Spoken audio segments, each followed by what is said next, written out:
क्योंकि जो मन हमारे कहने से नहीं रुकेगा ना उसे राधा रानी रोक सकती है। इसलिए बड़े प्रेम भाव से गाइए और ताली बजाइए। राधा राधा राधा राधा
दिशाओं को जीतने, राजाओं को जीतने, अपने बल के प्रभाव को स्थापित करने, ये बताने कि मैं कितना बलशाली हूं।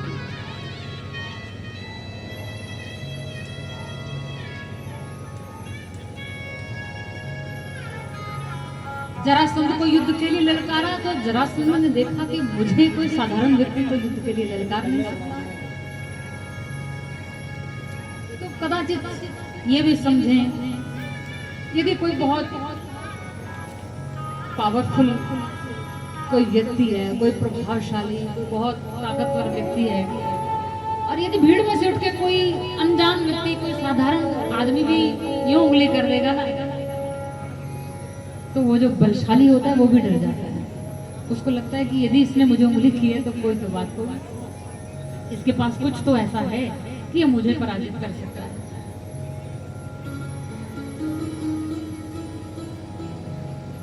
जरासंध के साथ यही स्थिति हुई। जरासंध ने सोचा क्यों फालतू में बैर मोल लेना, मेरे पास 2 कन्याएं हैं और ये राजा कोई अच्छे कुल का राजा लगा है। पूछा, परिचय हुआ तो कंस ने कहा मैं उग्रसेन का पुत्र कंस हूं। तो कहा कि उग्रसेन तो मेरे मित्र हैं, मेरे पास 2 पुत्रियां हैं अस्ति और प्राप्ति, क्यों ना इस मित्रता को संबंध में बदल दिया जाए, तुम मेरे मित्र के पुत्र हो। अपनी 2 बेटियां कंस को पत्नी रूप में दी है जरा, अस्ति और प्राप्ति। युद्ध से भी बच गए, रिश्तेदारी भी हो गई। आगे जब कंस चला तो चाणूर, मुष्टिक, कूट, शल और तोशल, ये 5 बड़े योद्धा थे। उस जमाने के लोग कांपते थे, यूं मुट्ठी में दबाकर प्राण ले लेते थे, पर्वतों का चूरा बना देते थे। मल्ल योद्धा, उन पर विजय प्राप्त की, क्योंकि कंस के विषय में भागवत में और गर्ग संहिता में लिखा है कि कंस को 60,000 ऐरावत हाथियों की ताकत थी। चाणूर, मुष्टिक, कूट, शल, तोशल को जीत लिया। बकासुर, अघासुर, केशी, व्योमासुर, सब असुरों को जीतता चला गया। अभिमान बढ़ता गया। कभी कभी सफलताएं व्यक्ति को अभिमान की ओर ले जाती हैं। लगातार मिलने वाली सफलताएं व्यक्ति को अभिमानी, अहंकारी बना देती हैं, प्रमादी बना देती हैं। कंस के साथ यही घटता गया। कंस को लगा कि जरासंध भी मेरे सामने नतमस्तक हो गए, चाणूर, मुष्टिक, कूट, शल, तोशल को भी मैंने जीत लिया, इन असुरों को भी जीत लिया, तो गर्दन अभिमान से और ऊंची हो गई।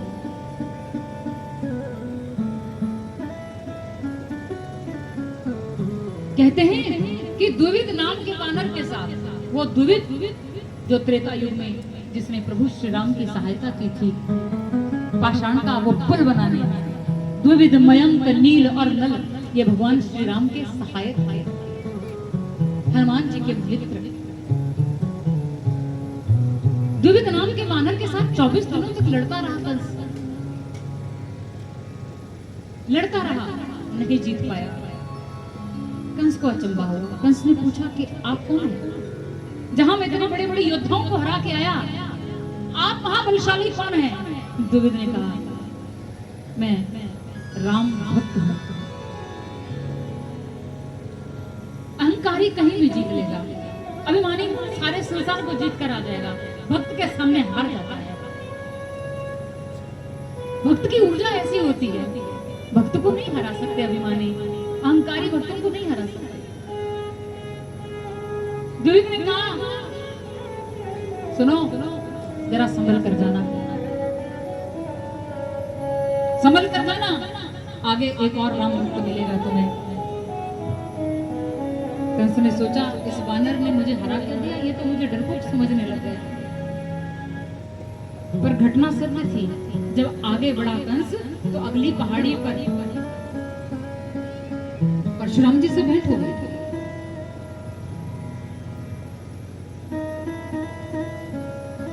अब आप सोचेंगे कि त्रेता युग के परशुराम जी द्वापर के अंत में कंस को कैसे मिल गए? तो उल्लेख है, अश्वत्थामा बलिर्व्यासो हनुमांश्च विभीषणः कृपः परशुरामश्च सप्ते ते चिरंजीविनः। अश्वत्थामा, बलि, व्यास, हनुमान, विभीषण, कृपाचार्य और परशुराम, ये 7 चिरंजीवी हैं। और 8वें हमारे प्रिय ऋषि मार्कंडेय। मेरे जहां मायके हैं वहां ऋषि मार्कंडेय जी का तीर्थ है, तो हम उनको अपना ही कहते हैं, अपने मायके के तीर्थ भी है। शिव की आराधना से जिन्होंने मृत्यु पर विजय पा ली थी, ऐसे ऋषि मार्कंडेय।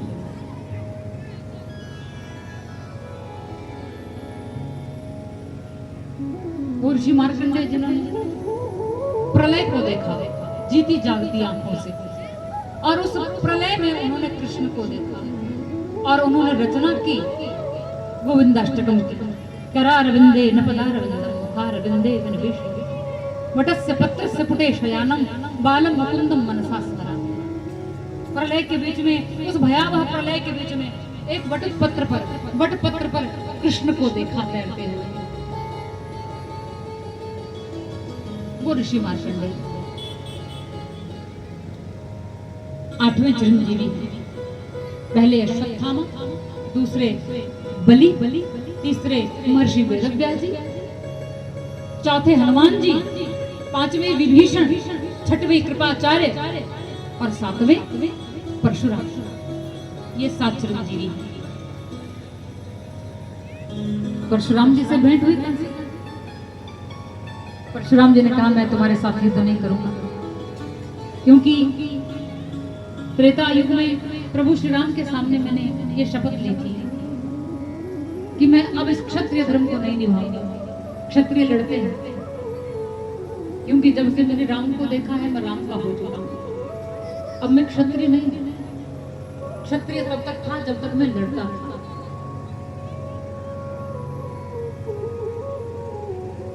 अब मैं उनका अनुयायी भी।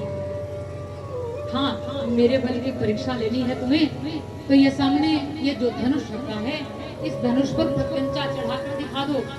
यदि तुमने इस धनुष को उठा लिया, इस पर प्रत्यंचा चढ़ा दी, तो तुम सोच लेना कि तुमने परशुराम को जीत लिया। कंस ने सोचा ये कौन सा बड़ा कठिन काम है, 60,000 ऐरावत हाथियों की ताकत है, इतने बड़े बड़े योद्धाओं को मैंने जीत लिया, ये धनुष को उठाना कौन सी बड़ी बात है। बड़े गर्व से, बड़े अभिमान के साथ उस धनुष को उठाने के लिए जो ही हाथ बढ़ाया, धनुष भारी हो गए।